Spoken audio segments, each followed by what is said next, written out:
Et si le Sporting n'avait jamais vendu leur meilleur joueur, quel serait le 11? Et on commence dans le dur, ils n'ont jamais eu de grand gardien. Il y a Rui Patricio, mais le frérot est finito depuis pas mal d'années déjà. Donc par défaut, je choisis l'actuel gardien, Rui Silva. Malgré qu'il ne soit pas exceptionnel, ça reste une valeur sûre, appelée avec la Seleção. On passe aux choses sérieuses avec les latéraux, et on commence à gauche avec Nuno Mendes.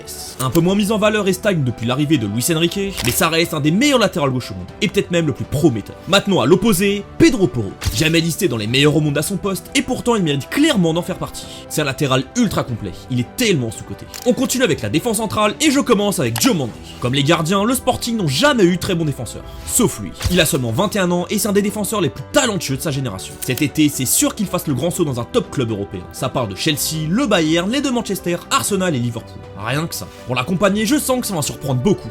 Saint-Just. Sans ses blessures, c'est peut-être pour moi le meilleur défenseur du championnat. Mais malheureusement pour lui, il n'arrive jamais à enchaîner plus de 3 matchs. Donc pas de Inacio qui stagne énormément depuis quelques années. Il n'est même plus un titulaire indiscutable. On passe maintenant au milieu de terrain et j'ai deux choix. Soit Jean Palhinha, soit Ugarte. Et comme les deux sont des 6 récupérateurs, je dois en choisir qu'un seul. Et sur la forme actuelle, je choisis Ugarte.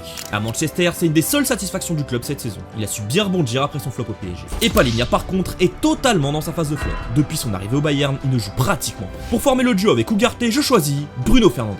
Et est-ce que j'ai besoin de me justifier franchement? Malgré qu'il soit très rageant, ça reste un des meilleurs joueurs de United. Et parfois même de la Seleção. Bon, un peu moins depuis quelques temps quand même. On passe directement aux ailiers et je commence avec Rafinha. Et là aussi, est-ce que j'ai besoin de me justifier? Le gars est tout simplement en train de faire une saison de ballon d'or. Quelle belle évolution d'ailleurs, j'ai trouvé très intéressant là-bas, mais jamais pour avoir le niveau qu'il a actuellement. À l'opposé, on continue avec le très haut niveau. Raphaël Leão. Si ce mec s'arrêtait d'être irrégulier et se concentrait uniquement sur le football, il pourrait être un des meilleurs joueurs du monde et lutter pour le ballon d'or. Mais malgré ça, il reste un des meilleurs ailiers gauche au monde. Mais bon, réveille-toi quand même s'il te plaît. On termine avec l'attaque à deux. Et je commence avec forcément Gyökeres. Et je vais pas me justifier cette fois-ci, c'est but par là ma place. Et pour finir, qui d'autre que lui? Cristiano Ronaldo. Malgré ses 40 ans et qu'il joue en Saudi Pro League, il se devait d'être ici. Aucun autre joueur que je n'ai pas cité peut lui prendre sa place actuellement. Et quand même, un peu de respect pour le GOAT. Et du coup, voici le 11 au complet. Je ne pensais pas que c'était aussi fort avant d'avoir fait la vidéo. Mais à part la défense, c'est très fort. Et alors le quatuor d'attaque, c'est ce qui pourrait se faire de mieux actuellement. Alors du coup, d'accord avec le 11 ou vous ferez quelques modifications? N'hésitez pas à le dire en commentaire, de lâcher un like et de vous abonner pour plus de vidéos foot.